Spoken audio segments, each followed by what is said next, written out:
ಈ ಹಿಂದೆ ಅಂಬಾರಿ ವಿಷಯಕ್ಕೆ ಬರೋದಾದ್ರೆ ಅಂಬಾರಿಯನ್ನ ಈಗಲೂ ಕೂಡ ಕಟ್ಟೋದು ಮುಸಲ್ಮಾನರೇ ಅನ್ನುವಂತ ವಿಚಾರ. ಯಾಕೆಂದ್ರೆ ಅದು ಊರಿನ ಆಸ್ತಿ, ಯಾರ್ದೋ ಒಬ್ಬರದಲ್ಲ ಅನ್ನೋ ನಮ್ಮ ದೇವಸ್ಥಾನಗಳನ್ನ ರಕ್ಷಣೆ ಮಾಡ್ಕೊಳ್ಬೇಕು ಅನ್ನೋ ಕಾರಣಕ್ಕೆ ಈ ತರದ ಒಂದು ಆಚರಣೆ ಎಲ್ಲರನ್ನು ಒಳಗೊಂಡು. ಈಗ ನಮ್ಮ ಮನೆಗೆ ನಾನು ಯಜಮಾನ ಅಂದ್ರೆ ನಮ್ಮ ಮನೇಲಿ ಒಂದು 5-6 ಜನ ಇದ್ರೆ 5-6 ಜನ ನಾವೆಲ್ಲ ಕಚ್ಚಾಡ್ದಂಗ್ ಇರ್ಬೇಕು ಅಂತ ಮನೆ ಯಜಮಾನ ಬಯಸ್ತಾನೆ. ಒಂದಷ್ಟು ಬದಲಾವಣೆಗಳಾಗ್ತಾ ಇರೋದನ್ನ ನಾವು ನೋಡ್ತಾ ಇದೀವಿ. ನಂತರದಲ್ಲಿ ಇವಾಗ ಚಾಮುಂಡೇಶ್ವರಿ ತಾಯಿಯ ಮೆರವಣಿಗೆ ಹೊರಡುತ್ತೆ. ಮುಂದಿನ ದಿನಗಳಲ್ಲಿ ಇದ್ರಲ್ಲಿ ಏನಾದ್ರೂ ಒಂದಷ್ಟು ಚೇಂಜಸ್ ಆಗುತ್ತೆ ಆತಂಕ ಅಥವಾ ಆ ತರದ್ ಏನಾದ್ರು? ಈಗ ಒಂದಷ್ಟು ನಿಮ್ಮ ಆಸಕ್ತಿಯ ಜೊತೆಗೆ ನೀವೆಷ್ಟು ಅಭಿಮಾನ ಇಟ್ಕೊಂಡಿದ್ದೀರಾ ಅನ್ನೋದನ್ನ ವ್ಯಕ್ತಪಡಿಸಿದ್ರಿ. ಇನ್ನೊಂದು ವಿಚಾರ ಏನಂತಂದ್ರೆ, ಈಗ ದಸರಾ ಅಂದ್ರೆ ಕಾಲಘಟ್ಟಕ್ಕೆ ತಕ್ಕ ಹಾಗೆ ಒಂದಷ್ಟು ಬದಲಾವಣೆಗಳಾಗ್ತಾ ಇರೋದನ್ನ ನಾವು ನೋಡ್ತಾ ಇದೀವಿ. ಈಗ ಮೊದಲು ಅಂಬಾರಿ ಮೇಲೆ ಮಹಾರಾಜರು ಕೂರ್ತಾ ಇದ್ರು, ನಂತರದಲ್ಲಿ ಇವಾಗ ಚಾಮುಂಡೇಶ್ವರಿ ತಾಯಿಯ ಮೆರವಣಿಗೆ ಹೊರಡುತ್ತೆ. ಮುಂದಿನ ದಿನಗಳಲ್ಲಿ ಇದ್ರಲ್ಲಿ ಏನಾದ್ರೂ ಒಂದಷ್ಟು ಚೇಂಜಸ್ ಆಗುತ್ತೆ ಆತಂಕ ಅಥವಾ ಆ ತರದ್ ಏನಾದ್ರು?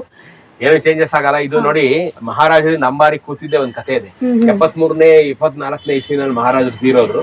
73ನೇ ಇಸ್ವಿನಲ್ಲಿ ಮಹಾರಾಜರು ಅದನ್ನ ನಿಲ್ಸ್ಬಿಡ್ತಾರೆ. ಯಾಕೆಂದ್ರೆ ಆಗಿನ ಕೇಂದ್ರ ಸರ್ಕಾರ ಮಹಾರಾಜರಿಗೆ ಕೊಡ್ತಾ ಇದ್ದಂತ ರಾಯಧನ ಅಥವಾ ರಾಯಲ್ಟಿ ಅದನ್ನ ನಿಲ್ಸ್ಬಿಡುತ್ತೆ. ಆಗ ಮಹಾರಾಜರು ಇದನ್ನ ಮಾಡೋದಕ್ಕೆ ಅವಾಗ ಮಹಾರಾಜರು ಅವ್ರ ಹತ್ರ ದುಡ್ಡಿರಲ್ಲ ಮಹಾರಾಜರ ಹತ್ರ. ಅವಾಗ ನಾವು ಇದನ್ನ ಮಾಡಕ್ ಆಗಲ್ಲ, ಈಗ ಅಷ್ಟೊಂದು ಖರ್ಚು ಮಾಡಕ್ ಆಗಲ್ಲ, ಈಗ ಕೇಂದ್ರ ಸರ್ಕಾರದ ನೆರವು ನಮ್ಗಿಲ್ಲ ಅಂತೇಳಿ ನಿಲ್ಸ್ಬಿಡ್ತಾರೆ. ಆಗ ಮೈಸೂರಲ್ಲಿ ಇದ್ದಂತ ಒಂದ್ 3-4 ಜನ, ಅದರಲ್ಲಿ ನಾಗಲಿಂಗ ಸ್ವಾಮಿ ಅವ್ರು ಇರ್ಬೋದು, ಮತ್ತೆ ನಮ್ಮ ಪಿ ವಿ ನಂಜರಾಜ್ ಅವ್ರು ಇರ್ಬೋದು, ಇವರೆಲ್ಲ ಒಂದಷ್ಟು ಜನ ಸೇರ್ಕೊಂಡು ಒಂದು ಆನೆಯನ್ನ ಝೂನಿಂದ ಒಂದು ಆನೆಯನ್ನ ಬಾಡಿಗೆಗೆ ಪಡ್ಕೊಂಡು ಅದ್ರ ಮೇಲೆ ತಾಯಿ ಭುವನೇಶ್ವರಿ ಫೋಟೋ ಇಟ್ಟು ಮೆರವಣಿಗೆ ಮಾಡ್ತಾರೆ. ಆಗ ಒಂದಷ್ಟು ಜನ ಅವತ್ತಿನ ಮುಖ್ಯಮಂತ್ರಿಗಳಾಗಿದ್ದಂತ ದೇವರಾಜ ಅರಸ್ ಹತ್ರ ಹೋಗಿ, ಇದು ನಿಲ್ಬಾರ್ದು, ಇದು ನಿಂತ್ರೆ ಮೈಸೂರಿಗೆ ಶ್ರೇಯಸ್ಸಲ್ಲ, ನಾಡಿಗೆ ಶ್ರೇಯಸ್ಸಲ್ಲ ಅಂತ ಹೇಳಿ ನಾಡ ಹಬ್ಬ ಅಂತ 74ನೇ ಇಸ್ವಿಯಿಂದ ಘೋಷಣೆ ಮಾಡಿ ಅದನ್ನ ಸರ್ಕಾರದ ವತಿಯಿಂದನೇ ಈ ಮೆರವಣಿಗೆನ ನಡೆಸೋಣ ಅನ್ನೋಂಥದ್ದು ಒಂದಾಗುತ್ತೆ.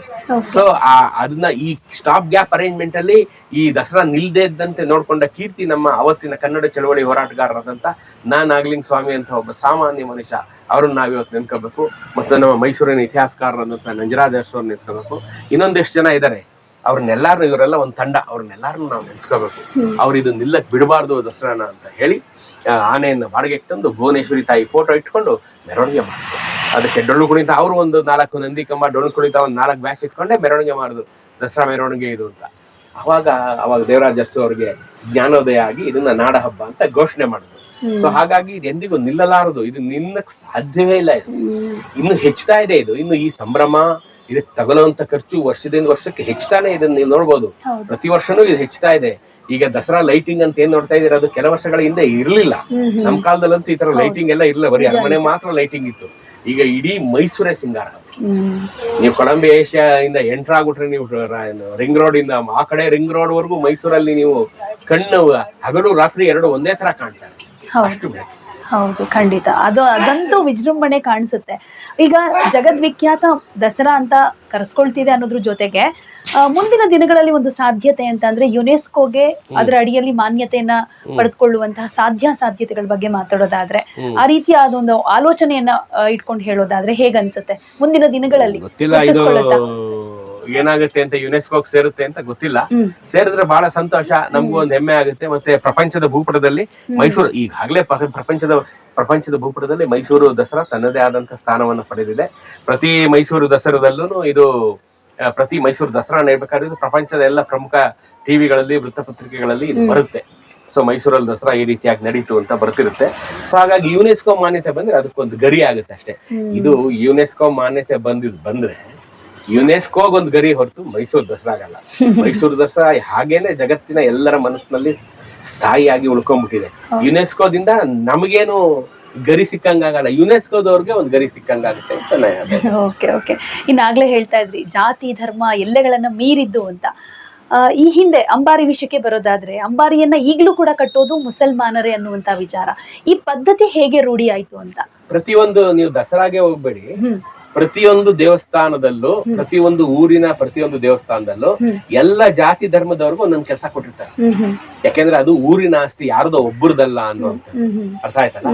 ಪ್ರತಿಯೊಂದು ಅಗಸರವನು ದೇವ್ರ ಬಟ್ಟೆ ತಗೊಬರ್ಬೇಕು, ಆಮೇಲೆ ಇನ್ನೊಬ್ರು ದೇವ್ರ ಹಗ್ಗ ಹೊಸಿಬೇಕು, ಇನ್ನೊಬ್ರು ನಂದಿ ಕಂಬ ಹೊರಬೇಕು, ಇನ್ನೊಬ್ರು ದೇವ್ರಿಗೆ ಹೂ ಕಿಳ್ಕೊಂಬರ್ಬೇಕು, ಇನ್ನೊಬ್ರು ದೇವ್ರ ಪೂಜೆ ಮಾಡ್ಬೇಕು. ಈ ರೀತಿಯಾಗಿ ಎಲ್ಲ ಜಾತಿಗಳಿಗೆ, ಎಲ್ಲ ಧರ್ಮಕ್ಕೆ ಒಂದು ಕೆಲಸನ ಹಂಚ್ಬಿಟ್ಟಿರ್ತಾರೆ. ಸೊ ಅದೇ ರೀತಿ ಮೈಸೂರು ಅರಮನೆಯಲ್ಲೂ ದಸರಾದಲ್ಲಿ ನಾಡ ಹಬ್ಬದಲ್ಲಿ ಎಲ್ಲಾರಕ್ಕೂ ಒಂದ್ ಕೆಲಸ ಹಂಚ್ಬಿಟ್ಟಿದ್ದಾರೆ. ಆ ಕೆಲಸ ಅವರೇ ಮಾಡೋದು. ಯಾಕೆ ಅಂತಂದ್ರೆ ಇಲ್ಲಿ ಎಲ್ಲರನ್ನ ಒಳಗೊಂಡು ನಡೆಸುವಂತದ್ದು. ಇದು ಬಹಳ 2000 ವರ್ಷಗಳ ಹಿಂದಿನಿಂದ ಬಂದಂತ ಪದ್ಧತಿ ನಮ್ಮ ಭಾರತದಲ್ಲಿ, ನಮ್ಮ ಕರ್ನಾಟಕದಲ್ಲಿ ಇದು ತುಂಬಾ ವರ್ಷದಿಂದ ಬಂದಿದೆ. ಎಲ್ಲಾ ಜನಾಂಗದವರು ಮೇಳೈಸಿ ಮಾಡುವಂತ ಹಬ್ಬಗಳು. ಯಾಕೆಂತಂದ್ರೆ ಅವತ್ತಿನ ರಾಜ ಮಹಾರಾಜಗಳಿಗೆ ಜನ ಒಂದಾಗಿದ್ರಷ್ಟೇ ಅದು ಪ್ರಾಸ್ಪಾರಿಟಿ ಅಥವಾ ಉನ್ನತಿ ಸಾಧ್ಯ ಅಂತ ಚೆನ್ನಾಗಿ ಅರಿವಿತ್ತು. ಹಾಗಾಗಿ ಎಲ್ಲ ಧರ್ಮಗಳಿಗೂ ಮಾನ್ಯತೆ, ಎಲ್ಲ ಜಾತಿಗಳಿಗೂ ಮಾನ್ಯತೆಯನ್ನ ಕೊಟ್ಟಿದ್ರು. ಯಾರು ಹೊರಗುಳಿಯಬಾರದು ಇದರಿಂದ ಅನ್ನೋಂಥದ್ದು ಒಂದು ಉದ್ದೇಶ ಇತ್ತು.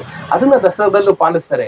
ಎಲ್ರೂ ಬರ್ತಾರೆ ಇದರಲ್ಲಿ, ಎಲ್ಲಾರು, ಎಲ್ಲ ಜಾತಿ ಧರ್ಮಗಳವರು. ನೀವ್ ಯಾರನ್ನ ಕೇಳ್ತೀರಾ ಅವ್ರೆಲ್ಲಾರು ದಸರಾದಲ್ಲಿ ಒಂದೊಂದ್ ಕೆಲಸ ಇರುತ್ತೆ ಅವ್ರಿಗೆ, ಅವರೇ ಅದನ್ನ ಮಾಡ್ಕೊಂಡು ಬರ್ತಾ ಇರ್ತಾರೆ. ಸೊ ಅದು ಹಾಗಾಗಿ ಎಲ್ಲರ ಮಿಳಿತದಿಂದ, ಎಲ್ಲರ ಕೋಆಪರೇಷನ್ ಇಂದ ದಸರಾ ನಡೆಯುತ್ತೆ. ಅಂದ್ರೆ ಇದಕ್ಕೆ ಒಂದ್ ವಿಚಾರ ನೆನಪಾಗತ್ತೆ, ಏನಂತಂದ್ರೆ ಆಗಿನ ಕಾಲದಿಂದಲೂ ಕೂಡ ಒಂದ್ ರೀತಿ ಇದು ಆಚರಣೆ ಪದ್ಧತಿ ನಡ್ಕೊಂಡ್ ಬಂತು ಅಂತ ಹೇಳೋದಾದ್ರೆ, ಇದು ಧಾರ್ಮಿಕ ಸಾಮರಸ್ಯ ಅಂತ ಭಾವಿಸೋದಾ ಅಥವಾ ಪರಕೀಯರಿಂದ ಆಗ್ತಾ ಇದ್ದಂತಹ ದಾಳಿಗಳನ್ನ, ನಮ್ಮ ದೇವಸ್ಥಾನಗಳನ್ನ ರಕ್ಷಣೆ ಮಾಡ್ಕೊಳ್ಬೇಕು ಅನ್ನೋ ಕಾರಣಕ್ಕೆ ಈ ತರದ ಒಂದು ಆಚರಣೆ ಎಲ್ಲರನ್ನು ಒಳಗೊಂಡು ಆ ಧರ್ಮದವರನ್ನು ಕೂಡ ಸೇರಿಸ್ಕೊಂಡು ಮಾಡ್ತಾ ಹೋದ್ರೆ ಒಂದಷ್ಟು ದಾಳಿ ಕಮ್ಮಿ ಆಗುತ್ತೆ ಅನ್ನುವಂತ. ನಮ್ಮ ಈ ಕಡೆ ಹಳೆ ಮೈಸೂರು ಭಾಗಕ್ಕೆ ಪರಕೀಯರ ದಾಳಿಗೂ ನಮಗೂ ಯಾವ ಸಂಬಂಧನೂ ಇಲ್ಲ. ನಾನು ಆಗ್ಲೇ ಹೇಳಿದ್ದೀನಿ, ದಸರಕ್ಕೂ ನಮಗೂ ಪರಕೀಯರ ದಾಳಿಗೂ ಯಾವ ಸಂಬಂಧನೂ ಇಲ್ಲ.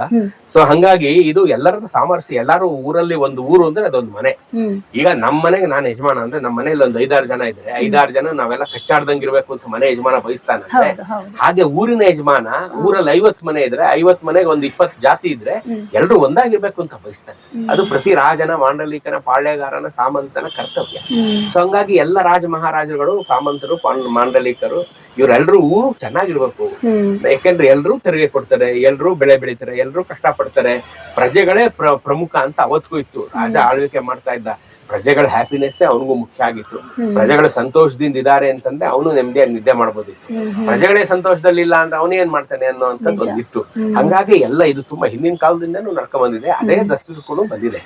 ಸೊ ದಸರಾದಲ್ಲೂ ದಸರಾ ನಾವು ಮೈಸೂರಲ್ಲಿ ಶುರು ಮಾಡಿದಾಗ 1800ರಿಂದ ಯಾವ ದಾಳಿ ಇಲ್ಲ, ಯುದ್ಧಗಳೆಲ್ಲ ಮುಗ್ದೇ ಹೋಗಿತ್ತು.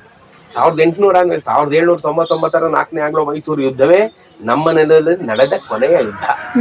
ಅದಾದ್ಮೇಲೆ ಯುದ್ಧವೇ ಇಲ್ಲಿವರೆಗೂ ಆಗಿಲ್ಲ. ಸೊ ಹಂಗಾಗಿ ಯುದ್ಧ, ಪರಕೀಯರ ದಾಳಿ ಅನ್ನೋ ಪ್ರಶ್ನೆನೇ ಬರೋದಿಲ್ಲ. 225 ವರ್ಷ ಆದಿಂದ ನಾವು ಎಲ್ಲ ಒಟ್ಟಿಗೆ ಇರ್ಬೇಕು ಅಂತ ಒಟ್ಟಿಗೆ ಇದೀವಿ, ಒಟ್ಟಿಗೆ ಇರ್ತೀವಿ. ಎಲ್ಲ ಜಾತಿ ಧರ್ಮ ಇವೆಲ್ಲವನ್ನ ಮೀರಿ ನಾವು ಕನ್ನಡಿಗರು ಒಟ್ಟಿಗೆ ಇರ್ತೀವಿ ಅನ್ನುವಂತ ಓಕೆ. ಇನ್ನು ನಾಡ ಹಬ್ಬ ದಸರಾ ಅಂತ ಆದ್ಮೇಲೆ ಮಹಾರಾಜರ ಅಸ್ತಿತ್ವ ಅಂತ ಬಂದಾಗ, ಈಗ ಸದ್ಯಕ್ಕೆ ಇರುವಂತಹ ಒಡೆಯರ್ ಕುಟುಂಬದ ಅಸ್ತಿತ್ವ ಇವಾಗ ಏನಿದೆ, ಆಗಿನ ಕಾಲ ಕಂಪೇರ್ ಮಾಡಿದ್ರೆ ಒಂದಷ್ಟು ತುಂಬಾ ಚೇಂಜಸ್ ಆಗಿದೆ, ಅಸ್ತಿತ್ವ ಕೂಡ ಕಮ್ಮಿ ಆಗ್ತಾ ಇದೆ ಅನ್ನೋದು ಕಾಣಿಸ್ತಾ ಇದೆ. ಅದಕ್ಕೂ ಇದಕ್ಕೂ ಸಂಬಂಧ ಇಲ್ಲ. ಈಗ 47ರ ತನಕ ರಾಜರು ಏನಿದ್ರು ಅವ್ರಿದ್ರು. ಅದಾದ್ಮೇಲೆ ರಾಜ ಮಹಾರಾಜರು ಅವತ್ತಿನ ಅಧಿಕಾರ ಬಿಟ್ಕೊಂಡಂತ ಜಯಚಾಮರಾಜ ಒಡೆಯರು ಯಾವುದೇ ಜನಕಾರ್ಯದಲ್ಲಿ ಮುಕ್ತ ತೋರಿಸ್ಲಿ. ಯಾಕಂದ್ರೆ ಸರ್ಕಾರ ಇತ್ತು, ಸರ್ಕಾರ ನೋಡ್ಕೊತಾ ಇತ್ತು.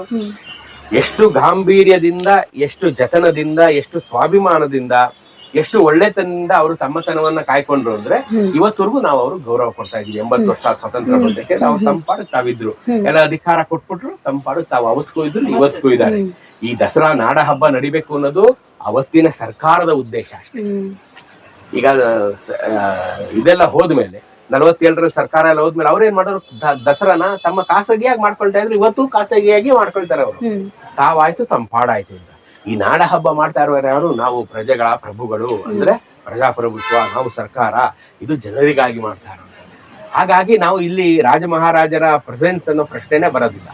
ಇವತ್ತು ಅವ್ರ ಖಾಸಗಿ ದರ್ಬಾರ್ ಇವತ್ತಿಗೂ ಮಾಡ್ತಾನೆ.